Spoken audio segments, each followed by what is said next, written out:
자, 두 번째 부분은 주부와 또 술부가 바뀐 두 번째 부분은 베드로의 부인과 숱하게 울음소리와 관련된 거예요. 사실 베드로의 부인은 사복음서 4개에 다 적혀 있어요. 사실 베드로가 얼마나 수치스러웠겠어요. 그 부분이 사복음서에 다 적혀 있는데 각각의 포인트가 좀 다릅니다. 각각의 설명이 다릅니다. 그냥 우리가 사복음서가 있는 게 너무 좋은 게 뭐냐면 각 저자가 보는 시각과 이 관점이 다르기 때문에 이 네 관점이 다 모였을 때 온전한 스토리를 우리가 알 수 있거든요. 그런데 주부와 술부가 바뀌었을 때 문제가 여기서 드러납니다. 한번 볼게요. 요한복음 13장 38절에 보면 예수님께서 이제 베드로에게 말씀하시는 장면이에요. 내가 나를 위하여 내 목숨을 버리겠느냐? 내가 진실로 진실로 내가 이르노니 닭이 울기 전에 내가 3번 나를 부인하리라. 그렇죠? 누가 오는 거죠? 닭이 울기 전에.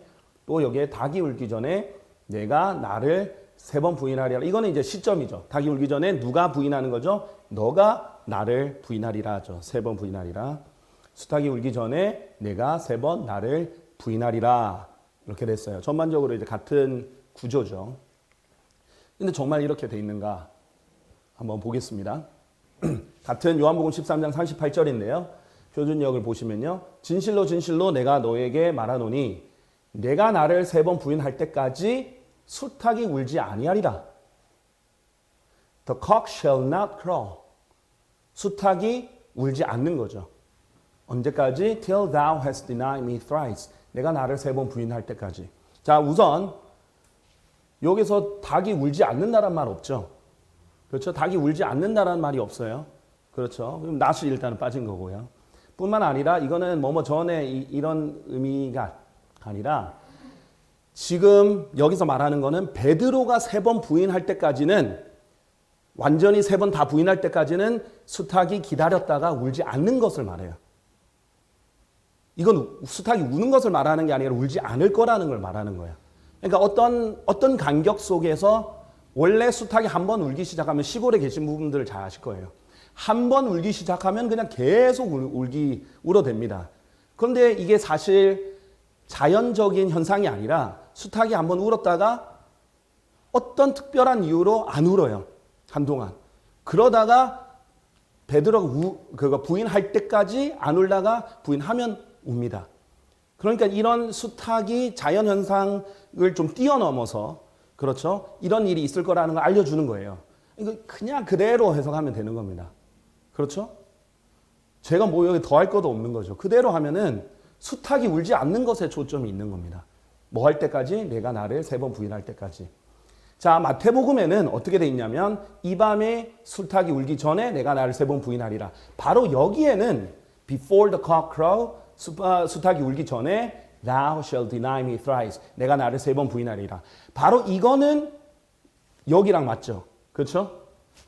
그러니까 이제 마태복음 26장 34절을 요한복음 13장 38절과 그냥 똑같이 만들어 버린 거예요.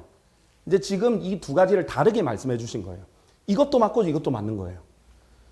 수탉이 울기 전에 3번 부인하게 될 거예요. 베드로가.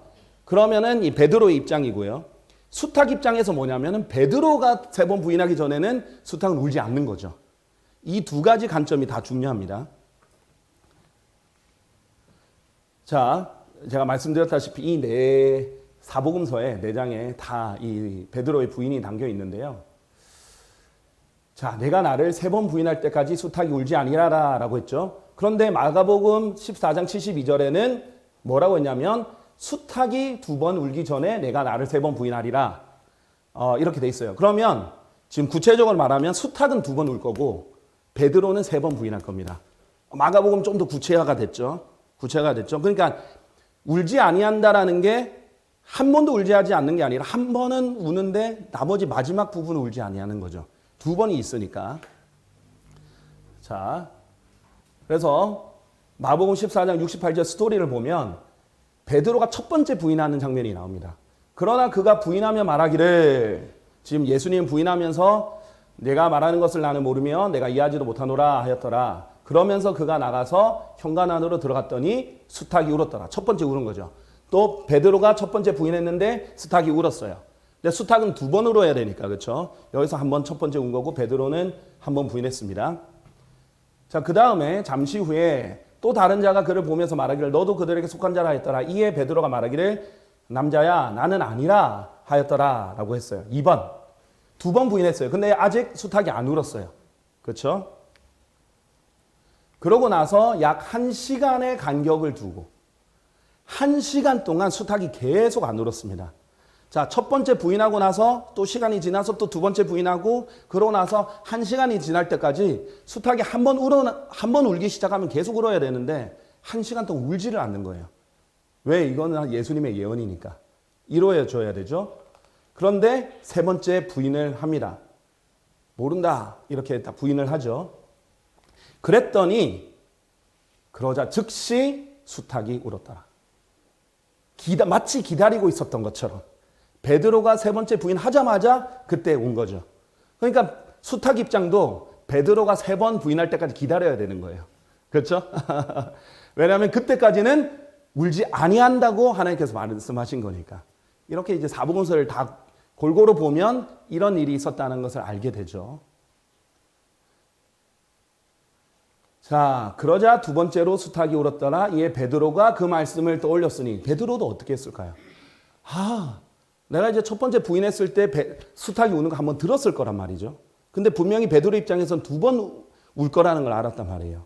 그런데 자기가 3번 부인할 때까지는 수탉이 울지 아니하라는 것까지도 들었어요.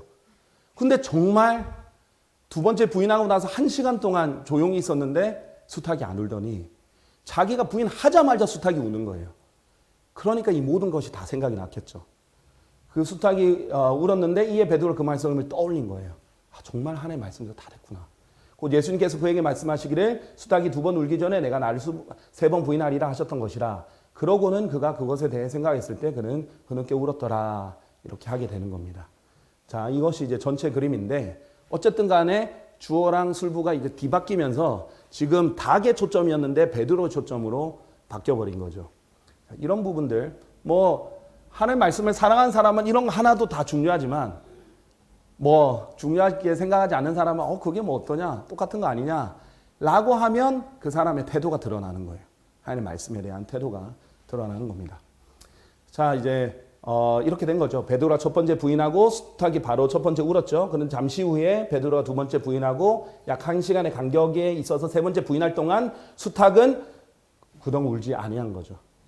이렇게 된 겁니다. 그러나 여기서는 사라진 의미가 됩니다. 지금이라도 개역 성경 그대로 하지 말고 이것은 영어 킹제임스 성경 그대로 바꿔야 됩니다. 그래야 킹제임스 성경이라는 이름을 붙일 수 있습니다. 이거는 정말 안타까운 마음으로 권면을 드리는 거예요. 제가 안타까운 것은 제가 수많은 것을 알려드렸는데 어떤 자기 이익 때문에 하나도 인정하지 않는 집단이 있다. 그거는 안 됩니다. 인정할 건 인정하고 수정할 건 수정하라 이거예요. 제 바람은 제가 제시하는 모든 걸 타달이 다 반영을 했으면 좋겠어요. 다 반영하면 저는 출간 안 하고 싶습니다. 출간 안 해도 돼요.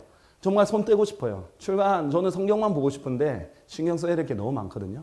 제발 객관적으로 하나님 말씀 그 자체가 제대로 살아나는 것을 더 기뻐하고 인정했으면 좋겠어요.